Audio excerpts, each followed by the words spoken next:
Hello, it is I, Hector Cardenas. I'm Tommy Baker. I'm Carly Federico. Evelyn Eisenberg. And we're going to talk about, I guess we're going to interview Carly. Carly about her study abroad experience. So Carly, the first question I want to ask you is, what was the most scary part of studying abroad for you? Scary part? Yes. I think the scariest part is when I got sick for the first time. I got like a common cold, and I only had like a 99-degree fever, so it was like barely even anything. Yeah. But I stayed in bed the whole day, so like I felt like garbage. And at the time, we were living in the seminar houses, which you guys won't live in because you're going to Nagasaki, right? Oh. And then I'm going to be a host family. Oh, so you won't live in it at all. But you actually, no, you will. When you first go to Kansai, they'll put you there for 2 days. Then you meet your host family. But anyway, they had a host mom and a host dad that, like, governed the whole building. So if you had a problem, you go to them. Well, I told her that I wasn't feeling good. She took my temperature. And then, like, 20 minutes, she came back in a mask and gloves and everything. She's like, I think you have influenza. You need to leave this room immediately. She opened all the windows, grabbed all my stuff, and put me in a room like 4 doors down. So you like quarantined? Yeah, I was quarantined. And then I went, I talked to my friend Notica, and she was like, here's the kind of medicine I think you need to get. So I went to the medicine shop, and I went to the pharmacist. I was like, do you have a medicine for this? And then she could actually speak English. So first I was talking to her in Japanese, and then she was talking in English. And I'm like, I'm allergic to eggs, which a lot of cold medicine in Japan have eggs in it for some reason.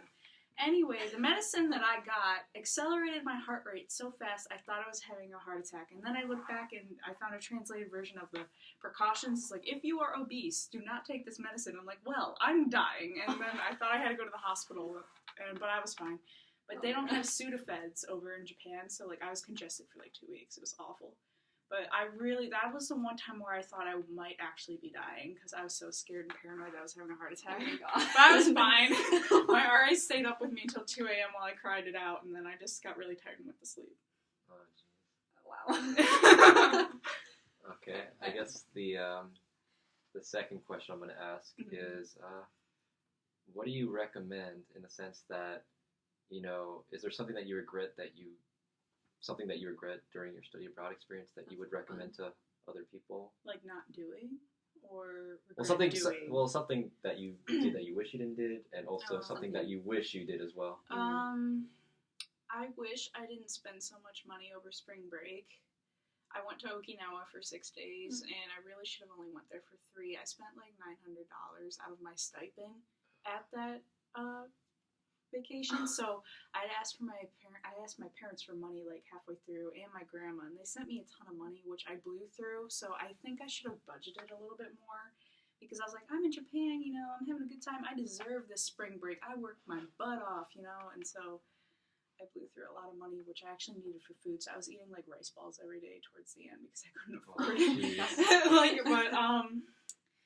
One thing I wish I would have done was probably taken more smaller trips instead of a bunch of big trips, because I went to Hiroshima and Miyajima with Elisa. That was like a 2-day trip, but it did cost like $400 because we had to take a Shinkansen to and from, and the hotel, well, the Airbnb and food and stuff like that.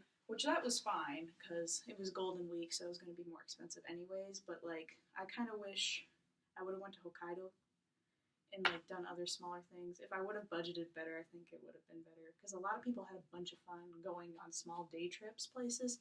But to me, like, since I'm not lazy, but like walking a lot exhausts my body, because I have scoliosis, so like it's really hard for me to like carry stuff on my back for a long time, and that's what you have to do in Japan. So like, if I was in a better physical condition, budgeted better, I probably would have enjoyed more leisure trips than just going and spending all my money in one place. And I also regret spending so much money on food when I should have bought little trinkets, because I bought a bunch of trinkets, but I ended up giving them all away when I came back home. So all I have is like the memories and the food. Aww. So it's kind of sad, but yeah. So is there anything you wish you knew, like going into it, that you now learned? I don't know, because it's hard for me to think about that, because I did go to Japan when I was in high school. So I don't know.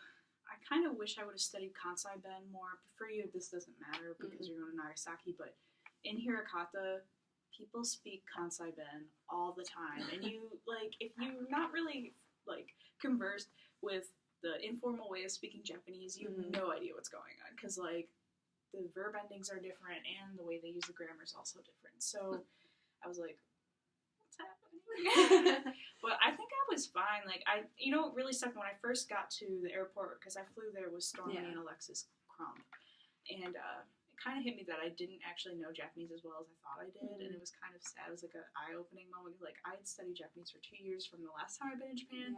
I know it's improved, but I thought it improved more than it actually did.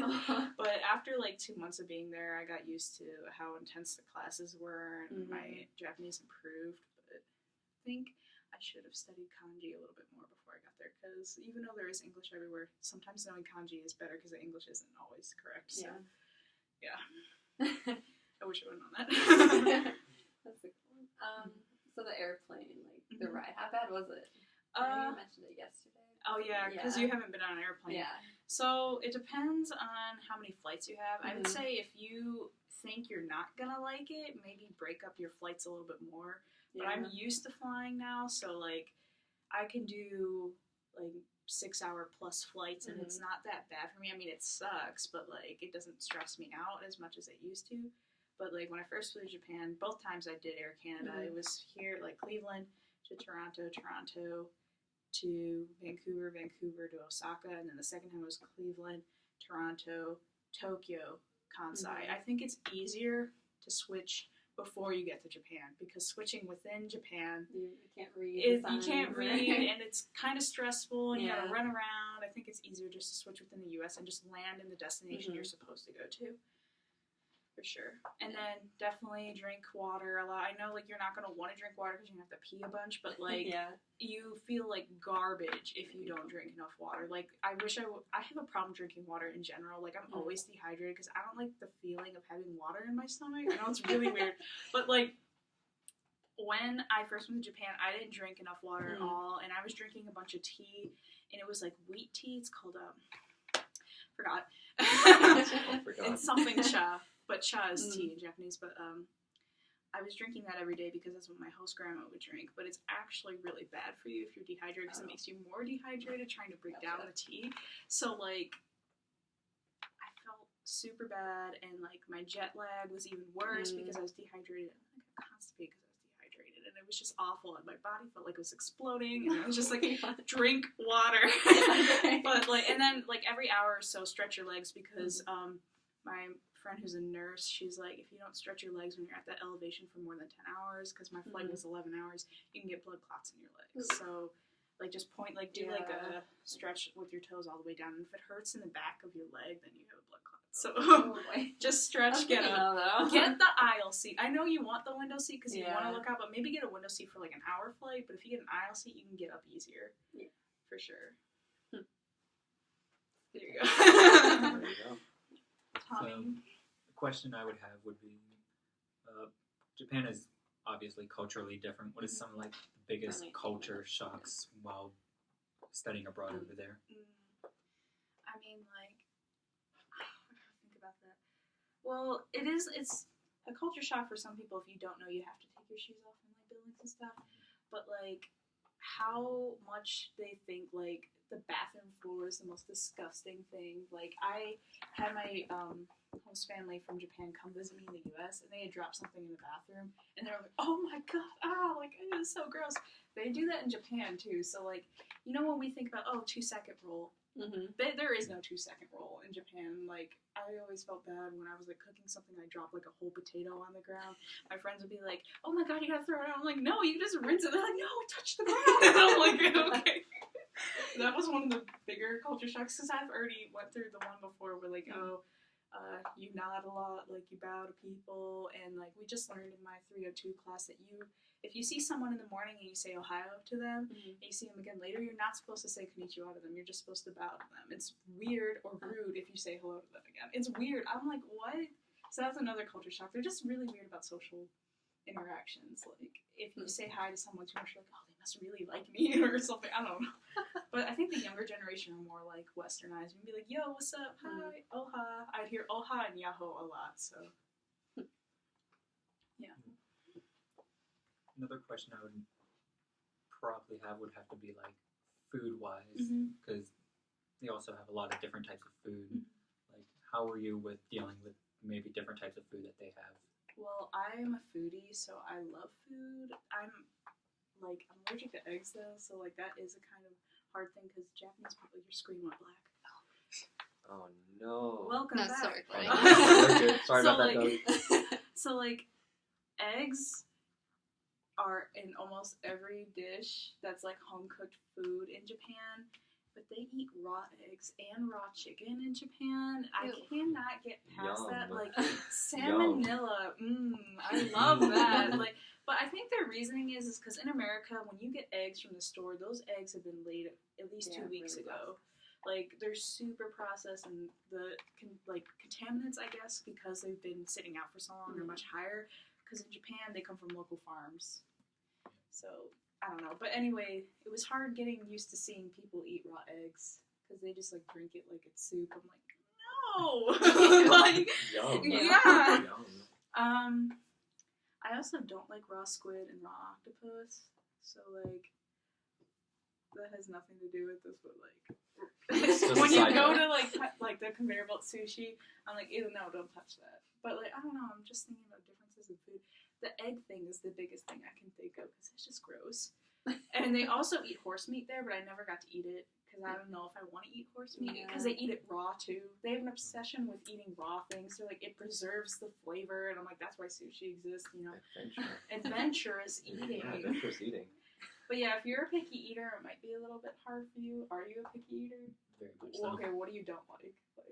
Too many things. I mean, like, what do you like though? Beef, chicken, Yeah. That's to open, Pizza, that opens a lot of doors. Beef and chicken. pork. I'm usually fine with. Is it the flavoring you don't like, or the ingredients spices. with it? Mm, Like, if you were gonna be served a beef bowl that had soy sauce and onions in it, would you eat it? I mean, I might try it. Like, I'm not super big on vegetables, Oh. so and I know that's in a lot of things Let's say Yeah. probably the vegetable thing. You like rice though, right? all Yeah. the time. And do you like ramen? I've never had ramen. Oh, really? I think you'd like ramen. I mean, like, there is vegetables in ramen, but you can just push it to the side. And, like, who knows, you might actually like it in that combination. Like, as long as you keep an open mind about trying food, you'll be okay, because there's some things I'm like, ew, why would that go good together? And it's actually really good. Like, pizza, they would put mayonnaise and corn on it. It's actually really good. I'm like, this is a disgrace to my culture. And then I eat it, and I'm like, this is the best thing I've ever had. But Japanese mayonnaise is almost like a mustard custard type thing. I don't know. They make it differently than American mayonnaise. So definitely try that. Okay. Interesting. Do you have That's any really- departing words for our one single viewer Oh, watching this? Dougie Doug. Thank you, Doug. What's one thing that you just want to say as a whole for us? What One piece do you? of advice Yeah, or one piece of something. advice. Give us a. Get a That's line nice. account. Budget your money. Try to, if you can, if you're with if you make a good group of friends. For you, it doesn't really actually be with the host family, but like buying food in bulk from this store called Gyomu, which exists all throughout Japan, and splitting it with your friends is much easier than buying it for yourself, because the food goes bad way faster there. Like, you can get like chicken, it'll go bad within a day or two if you don't freeze it. So like, it's cheaper to buy in bulk from that store than split it up. So like, really budget your food, because you won't see it at first how much money you're spending on food until the end of the month. You're like, dang, I spent $400 this month. Like, but I cook for myself all the time. Yeah. But if you don't care eating cup noodle, you should be. Did they have like a cafeteria there, or did you just cook in the They had a cafeteria. They had 3 cafeterias on the main campus, and then 1 on the new one. I used to eat at the cafeteria in the Italian restaurant every week, but like, the Italian restaurant was like $7 per meal, and I eat there twice a week, so that's kind of a lot. I know we have the cafeteria, but I think it's only open like for breakfast and lunch or something. So I know we have to cook check out somewhere the in between. hours. Yeah.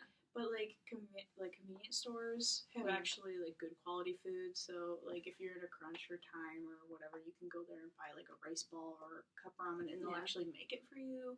Oh, So like, if you don't have a hot water thing, you'll be fine. If you want to go on trips, you go with more people. It's cheaper.